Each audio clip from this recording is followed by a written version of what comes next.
If there's one thing about Senator Natasha Akpoti-Uduaghan, it's that she does not care whose ox is gored. She will fight anyone, anytime, anywhere, if she believes her rights and by extension the rights of her constituents are under attack. And now she has thrown down the gauntlet once again, this time against the very engine room of Nigeria's legislature, the Clerk of the National Assembly. Welcome back to Political Arena, a place where we get to have in-depth conversations around politics in Nigeria. So here's the latest twist.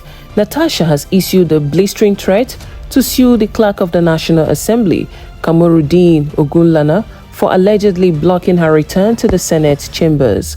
Her lawyer, the respected senior advocate of Nigeria, Michael Numa, delivered the warning in a strongly worded letter. The message was simple but fierce. Allow my client to return by Monday, September 15th, or face legal consequences personally and officially. So why is the clerk holding back her resumption?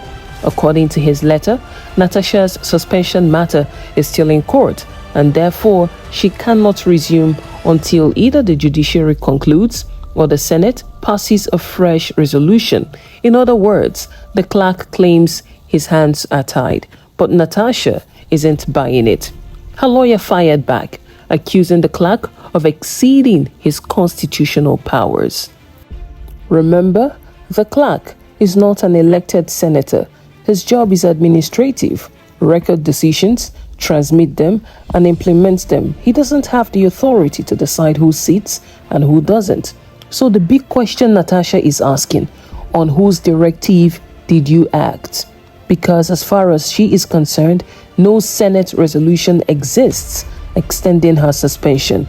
And if the clerk insists otherwise, Natasha's team says he risks contempt charges, disciplinary actions, and even liability for instigating a breach of the peace. Now let's rewind a little bit. In July, Justice Binta Nyako of the Federal High Court made it clear that suspending a senator for 6 months is unconstitutional because it denies constituents their right to representation. But, and this is where things get tricky, she stopped short of ordering Natasha's immediate reinstatement. Instead, she advised the Senate to review the suspension.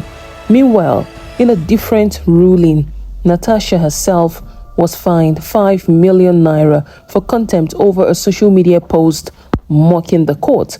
She was also ordered to publish a public apology, something she is currently appealing.